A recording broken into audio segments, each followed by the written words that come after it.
What's up, guys? My name's Connor Ahern, and today we're going to be doing some stitch welding. If you're new to the channel, we do some car content, supercar content, stuff like that. Hit that subscribe button and notification bell. But anyways, let's get going on this stitch welding. If you're unfamiliar with stitch welding, this is the process of going through all the welds on a car, or spot welds on a car. So around your car, all the seams here have a spot weld. I'm trying to get the camera to focus. So all these little dents are spot welds. That's where two kind of clamp like things come down and all that kind of shit. And that is a version of welding, but it's not the most rigid. Your car actually kind of flexes a little bit if you're going around a track, if it's only spot welded. So going through and stitch welding it, you kind of grind it down, tack it so nothing flexes as you're welding, because metal likes to warp and kind of just get out of line when you heat it up from welding.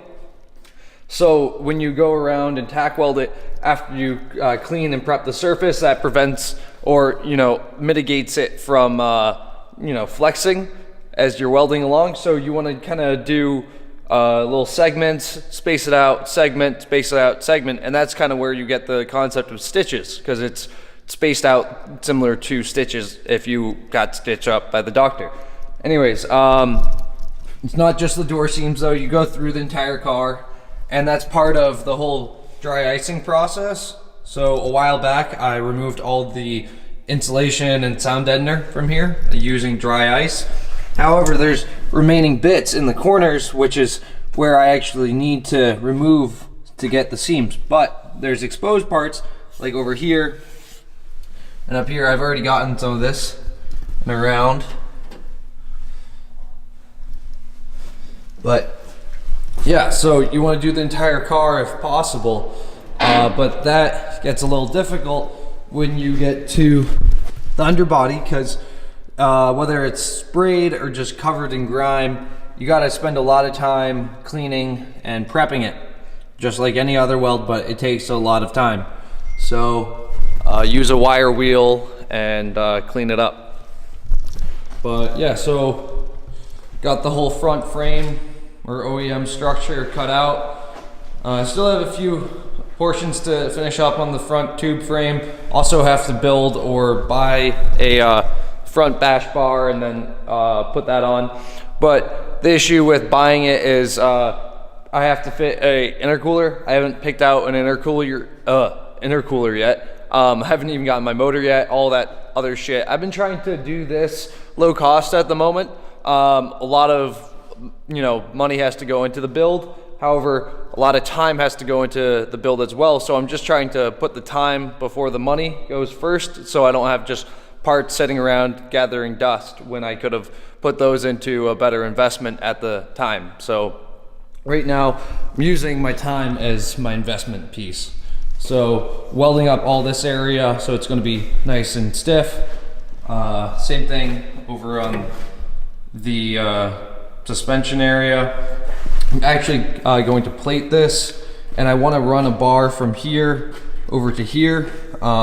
I'm not going to have a brake booster, so I'm not worried about that. I'm actually going like a full manual brake setup with adjusting like a pedal assembly from Willwood, mainly because this car was an automatic. So going from a automatic to a standard, you end up having to have a pedal change anyways and change things out. So you can either go with the full OEM Nissan setup, or you can just go full track, and if you're building a track car, build it as such. So again, more parts and money, but oh well, it will be a sweet car when it's done. I also still have to rip out the steering column. That was there for a while because the front subframe was actually kind of stuck on there. There's two bolts that are connected via a bracket, but the bolt was free spinning, and I actually ended up having to cut it out, so that was fun. And the suspension braces are still here, as I'm pretty sure those bolts are going to break in there, and I want to kind of tack them together in case I end up having to cut out the bottom portion and weld up a new plate with bolts already attached. But when I was figuring out the plan for that, I noticed that this part right here is actually bent up. So you can see it's kind of bent like that. And then let's go over to the other side. And it's not bent. It's quite nice and straight. I don't think it changed any of the alignment, so it's debatable. I'm gonna, you know, I could try to set everything up first and see if everything aligns right. And if not, then I'll go about and fix it. But, you know, it's not that big of a deal if it all works, you know. If it doesn't work, then it fucking sucks. Anyways, stitch welding. Let's do some stitch welding. Low on gas. As far as welding gas, this tank is empty. And if you can see here, I don't have the most welding gas. So just gonna try to do a lot of the prep and cleanup work. So it's gonna be more continuing of the build series. But as mentioned before, it's getting nicer here in Michigan. So I'm gonna bring out that Huracan soon. Anyways, stick forward for probably a few time lapses and some updates on the build. And then, yeah, share with your friends if you want. See you guys.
All right, guys, so we got quite a bit of the grinding and kind of just shaving down of the seam sealer.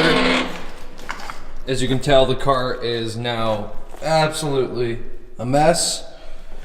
Got debris everywhere.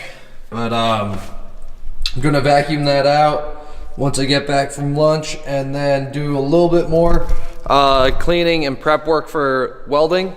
And weld what I can. Maybe I'll get a chance to go get some welding gas after lunch. But anyways, I'm gonna cut it here. We'll pick up the video in no time at all for you guys, but a few hours from me. Anyways, as mentioned, we're kind of, in this video, we're doing a bunch of stitch welding on the car, but all the prep work goes into having good welds. So what you're gonna want to do is make sure you clean up all your surfaces, from whether it's paint, glue, or whatever that's in your car, so you can get a good weld on it. You know, I'll show you guys what I'm using to do all this. Right here, we got stringer bead grinding disc. This goes on an angle grinder, works pretty good. And then, shit. Also have a you know, smaller disc, more of kind of like a brush pattern, so you'll get more of a flat surface with that, and that helps with some of the angles too. Anyways, if you're liking the video, hit subscribe, hit that like button, and stick forward, or stick tuned, whatever, who knows what I was trying to say there. But yeah, just stay watching for more video of this and what's to come. If you're curious, I'm gonna be doing a full engine swap in there, but I don't have the motor yet. Soon enough. Anyways, guys, thanks for watching. Stick tuned if you want to see some more content with the car and some welding. If you're new to the channel, hit that subscribe button. Thanks, guys. See ya.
And just like that, we're out of welding gas. So I gotta be quick with this because I kind of want to get out of this area because it's super smoky in here. I don't think you can tell.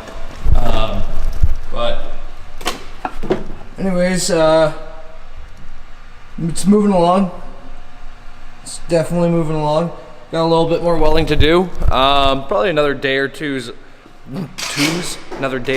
of work. But yeah, so stick tuned. I know it's getting a little repetitive, but soon there will be more content.